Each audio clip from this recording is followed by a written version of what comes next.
આજે આપણે ગયા શિક્ષકોની વિદાય કાર્યક્રમમાં સ્વાગત છે. આપણે વ્લોગમાં આજે જવાનું છે આપણે આપણી જૂની નિશાળે પ્રોગ્રામમાં. પછી હું આવી ગયો નિશાળે અને અહીંયા જો તમે ઓલમોસ્ટ બધી તૈયારી થઈ ગઈ હતી વાલીઓને બેસવા. પછી રૂમમાં આવીને જોયું અહીંયા છોકરાઓ જો ફૂલ નોખા કરતા હતા કારણ કે વિદાયમાં રાખ. પછી આપણે આવી ગયા અંદર ને આપણે વગર નાખ્યા થોડાક ગીત.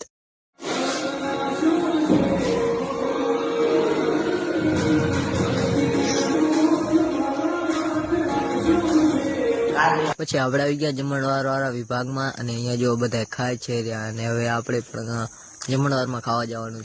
પછી છોકરાઓને ગોઠવી દીધા લાઈનમાં કારણ કે હવે આપણે શિક્ષકોને વિદાય આપવાની છે. પછી આપણે દઈ દીધી આપણા જૂના શિક્ષકોને વિદાય.